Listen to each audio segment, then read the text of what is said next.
السلام علیکم محترم ناظرین، بسم اللہ الرحمن الرحیم۔ شروع اللہ کے نام سے جو بڑا مہربان نہایت کرم کرنے والا ہے۔ جب حضرت نوح علیہ السلام گمراہ مشرکین کی ہدایت سے مایوس ہو گئے تو انہوں نے اللہ تعالیٰ کے حکم سے کشتی بنانا شروع کی۔ جب وہ مکمل ہو گئی تو آپ نے مومنین کو بلایا جو بہت کم تھے اور ان سے کہا کہ کشتی میں سوار ہو جاؤ، جبکہ قرآن میں سورہ ہود کی آیت نمبر 41 میں ارشاد ہوتا ہے، یہ اللہ تعالیٰ کے نام سے چلے گی اور رکے گی، بے شک میرا پروردگار بہت بخشنے والا مہربان ہے۔ اللہ تعالیٰ کی طرف سے آپ کو حکم ہوا، ہم نے کہا کہ اس میں ہر چیز کا جوڑا سوار کرو اور اپنے خاندان کو سوار کرو، سوائے اس کے جس کے متعلق ہمارا قول پہلے گزر چکا ہے۔ آپ نے اہل ایمان کے علاوہ تمام جانداروں کے جوڑے بھی کشتی پر سوار کیے۔ کافی دنوں تک طوفان جاری رہا۔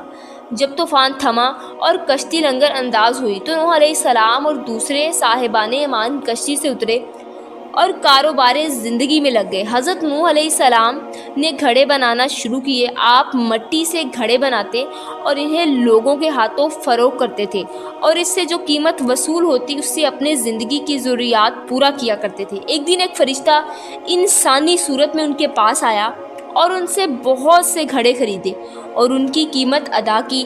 پھر اس نے ایک ایک گھڑا خرید کر اور لے کر آپ کے سامنے توڑنا شروع کر دیا۔ آپ کو اس کا یہ عمل ناگوار لگا۔ کچھ دیر تو آپ یہ دیکھتے رہے، لیکن جب وہ باز نہ آیا تو آپ کے صبر کا بندھن ٹوٹ گیا اور اسے فرمایا، اے شخص، تو یہ کیا کر رہا ہے؟ تو میرے ہاتھ کے بنائے ہوئے گھڑے کیوں توڑ رہا ہے؟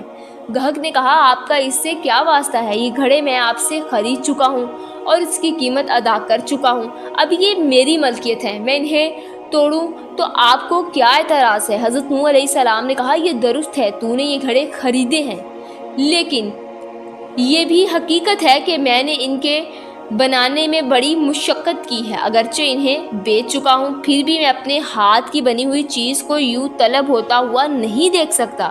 گاہک جو کہ دراصل فرشتہ تھا، اس نے کہا، آپ کے یہ گھڑے خلق نہیں کیے، صرف بنائے ہیں، اس کے باوجود تلف ہوتے ہوئے نہیں دیکھ سکتے، تو آپ نے خدا سے اس کی مخلوق تلف کرنے کی دعا کیوں کی تھی؟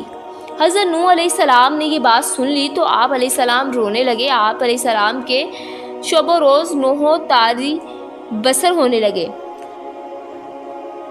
آپ نے اتنی نوح زاری کی کہ لوگوں نے آپ کا نام ہی نوح رکھ دیا، جس کے معنی ہے نوح زاری کرنے والا۔ بیان کیا جاتا ہے کہ ایک دفعہ اللہ تعالیٰ نے حضرت موسیٰ علیہ السلام کو وحی فرمائی، اب جب مناجات کے لیے آنا تو اپنے ساتھ کسی ایسے کو لے کر آنا جس کے متعلق تمہارا عقیدہ ہو کہ تم مجھ سے برتر اور افضل ہو۔ موسیٰ علیہ السلام نے بہت غور کیا، ادھر ادھر دیکھا اور لوگوں کے چہرے کو دیکھا، لیکن انہیں یہ حیرت اور جرأت نہ ہوئی کہ اپنے آپ کو کسی سے برتر اور افضل قرار دیتے اور دوسروں کو اپنے سے کمتر تصور کرتے۔ انسانوں سے یا مایوس ہو کر آپ نے حیوانات پر نظر کی، لیکن انہیں حیوانات میں بھی اپنا مطلوبہ حیوان دکھائی نہ دیا۔ وہ مایوس ہونے کو تھے کہ ان کی نظر ایک خارج زدہ کتے پر پڑی۔ انہوں نے اپنے آپ سے کہا، اگر میں اسے اپنے ساتھ لے جاؤں تو شاید بات بن جائے۔ یہ سوچ کر انہوں نے اس کتے کے گلے میں رسی ڈالی، اسے لے کر خدا سے مناجات کے لیے چل پڑے۔ تھوڑی دور جانے کے بعد انہوں نے اپنے فعل پر ندامت محسوس کی اور کتے کے گلے سے رسی نکال دی اور اسے بھگا دیا۔ جب آپ مقام مناجات پر پہنچے تو اللہ تعالیٰ نے فرمایا، اے موسیٰ، کیا تم اپنے سے کمتر چیز اپنے ساتھ لائے ہو؟ موسیٰ علیہ السلام نے عرض کیا، خدایا، جس کا تو نے مطالبہ کیا ہے وہ چیز مجھے نہیں ملی۔ اللہ تعالیٰ نے فرمایا، مجھے اپنی عزت و جلال کی قسم، اگر تو اس کتے کو بھی اپنے سے کمتر سمجھ کر یہاں لے آتا تو میں تیرا نام دیوان انبیاء سے خارج کر دیتا۔ محترم ناظرین، ہم سب کو بھی اللہ تعالیٰ کے اس پیارے پیغمبر کے واقعے سے سبق سیکھنا چاہیے۔ ہم میں سے بھی بہت سے لوگ ایسے ہیں جن کے پاس تھوڑی سی دولت آ جائے تو وہ غرور میں مبتلا ہو جاتے ہیں اور اپنے ارد گرد کے لوگوں کو حقارت کی نظر سے دیکھنا شروع کر دیتے ہیں۔ حضرت یحییٰ علیہ السلام کے متعلق مشہور ہے کہ آپ ہمیشہ خوف خدا کی وجہ سے غمگین رہتے تھے، اور ولادت سے لے کر زندگی کے آخری لمحات تک آپ غمگین ہی رہے۔ آپ کے گریہ بو کا سلسلہ کسی وقت بھی منقطع ہوا اور کسی نے کبھی آپ کو ہنستا مسکراتا ہوا نہیں دیکھا۔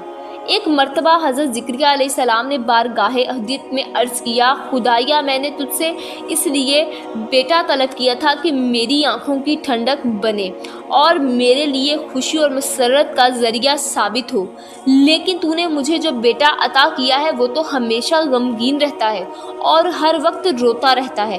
پھر ایک دن حضرت زکریا علیہ السلام نے اپنے فرزند سے فرمایا، میں نے خدا سے بیٹا مانگا تھا تاکہ میرے لیے خوشی کا ذریعہ بنے، جبکہ تو ہمیشہ غمگین رہتا ہے۔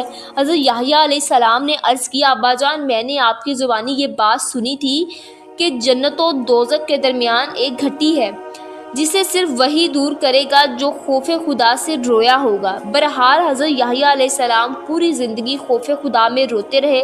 آپ اتنا روئے کہ رخساروں پر گھڑے پڑ گئے اور آنسوؤں کی وجہ سے زخم پیدا ہو گئے جن پر مرہم پٹی کی ضرورت پڑتی۔ ایک مرتبہ کا واقعہ ہے کہ حضرت عیسیٰ علیہ السلام کی اپنے خالہ زاد بھائی حضرت یحییٰ علیہ السلام سے داستان ملاقات ہو گئی۔ حضرت عیسیٰ علیہ السلام انہیں دیکھ کر مسکرانے لگے۔ حضرت یحییٰ علیہ السلام نے انہیں مخاطب کر کے فرمایا، کیا وجہ ہے کہ میں آپ کو خوش و خرم دیکھ رہا ہوں؟ شاید آپ نے سمجھ لیا ہے کہ آپ کو اب امن و احسان مل گیا ہے۔ حضرت عیسیٰ علیہ السلام نے فرمایا، کیا وجہ ہے کہ میں تمہیں غمگین دیکھ رہا ہوں؟ کیا تم اللہ تعالیٰ کی رحمت سے مایوس ہو چکے ہو؟ اس کے بعد دونوں خالہ زاد بھائی جگہ پر رک گئے اور کہا، ہم اس وقت تک یہاں سے نہ ہلیں گے جب تک کہ خدا یہ فیصلہ نہیں کر دے گا کہ ہم میں سے کس کا طرز عمل اسے زیادہ پسند ہے۔ اللہ تعالیٰ نے ان دونوں پر وحی کی کہ تم دونوں میں سے اچھا وہ ہے جسے ہماری رحمت کی امید زیادہ ہے اور جو ہمارے متعلق زیادہ سے زیادہ حسن ظن رکھتا ہے۔ بے شک انسان کو اللہ تعالیٰ کی رحمت سے کبھی بھی مایوس نہیں ہونا چاہیے۔ امید کرتے ہیں آپ کو ہماری آج کی ویڈیو اچھی لگی ہوگی۔ اگر آپ کو ہماری ویڈیو پسند آئی ہے تو ہمارے چینل کو سبسکرائب کریں، ویڈیو کو لائک کریں، شیئر کریں، کامنٹ کریں۔ ملتے ہیں نیکسٹ ویڈیو میں۔ اللہ حافظ۔